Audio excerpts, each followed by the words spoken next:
Assalamualaikum warahmatullahi wabarakatuh. Perkenalkan, nama saya Gita Rahayu Putri dengan NIM SSI 2023036694 akan mempresentasikan terkait review paper yang berjudul Analisis Penerimaan Pengguna 5G di Jabodetabek dengan Metode Kombinasi UTAUT TTF oleh Chandra Septian Lukinto dan Ajib Setio Arifin.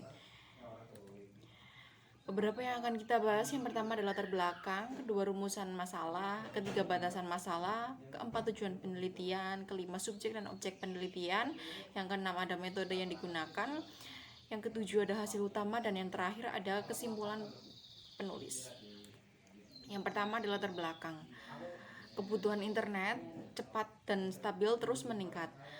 Teknologi 5G dikembangkan untuk mendukung kebutuhan tersebut, dan implementasi 5G ini tidak hanya bergantung pada infrastruktur dan faktor dari penerimaan pengguna turut untuk menentukan keberhasilan dari adopsi teknologi internet 5G tersebut. Jabodetabek merupakan salah satu wilayah dengan tingkat penetrasi 5G yang cukup tinggi sehingga menjadi lokasi penelitian pada paper ini. Selanjutnya, rumusan masalah. Bagaimana faktor-faktor dalam model UTAUT TTF mempengaruhi penerimaan dan adopsi teknologi jaringan 5G di wilayah Jabodetabek? Batasan masalah pada penelitian kali ini yaitu penelitian ini dilakukan di wilayah Jabodetabek. Responden merupakan pengguna aktif jaringan 5G. Analisis menggunakan model integrasi UTAUT TTF. Fokusnya pada faktor-faktor penerimaan dan adopsi teknologi 5G. Selanjutnya yaitu tujuan penelitian.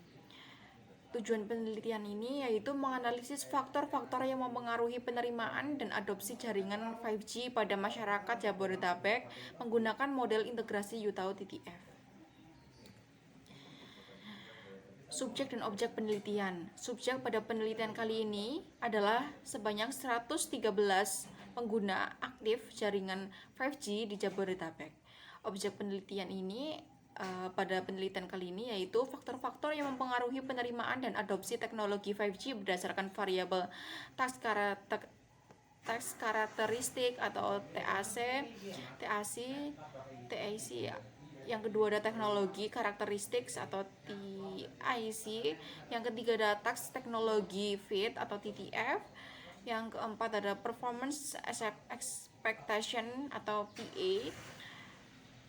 Lalu ada effort expectation atau EEF, social influence atau SI, facilitating conditions atau FC, dan user adoption atau UA.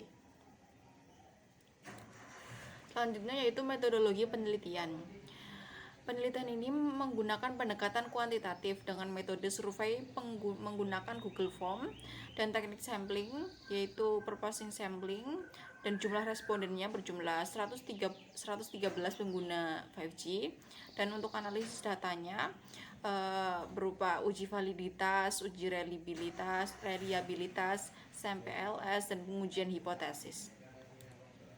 Hasil penelitiannya yaitu terdapat 8 hipotesis yang diterima dan 2 hipotesis yang ditolak. Hipotesis yang diterima meliputi kemudahan penggunaan, meningkatkan kinerja yang diharapkan, kondisi yang memfasilitasi meningkatkan adopsi pengguna, kinerja yang diharapkan meningkatkan adopsi pengguna, karakteristik tugas meningkatkan kesesuaian tugas dan teknologi, karakteristik teknologi meningkatkan kebutuhan pada pengguna, lalu karakteristik teknologi meningkatkan kesesuaian tugas dan teknologi, kesesuaian tugas dan teknologi meningkatkan kinerja yang diharapkan, serta yang terakhir yaitu kesesuaian tugas dan teknologi meningkatkan adopsi pengguna. Lalu untuk hipotesis yang ditolak yaitu kemudahan penggunaan tidak berpengaruh signifikan terhadap adopsi pengguna, dan pengaruh sosial tidak berpengaruh signifikan terhadap adopsi pengguna. Maknanya, pengguna lebih mempertimbangkan manfaat nyata dari 5G ini daripada kemudahannya, dan keputusan menggunakan 5G lebih dipengaruhi kebutuhan pribadi daripada lingkungan sosial. Dan kesimpulan penulis yaitu Adopsi teknologi 5G di Jabodetabek ini dipengaruhi oleh yang pertama ada kondisi yang memfasilitasi, yang kedua ada kinerja yang diharapkan, ketiga ada kesesuaian tugas dan teknologi, dan yang terakhir ada karakteristik teknologi. Kemudahan penggunaan dan pengaruh sosial tidak berpengaruh signifikan terhadap adopsi dari 5G ini. Penyedia layanan perlu memperhatikan yang pertama ada ketersediaan infrastruktur, yang kedua ada kualitas layanan 5G, yang ketiga ada kesesuaian teknologi dengan kebutuhan pengguna. Dan strategi pengembangan 5G sebaiknya berfokus pada manfaat yang nyata yang dirasakan pengguna.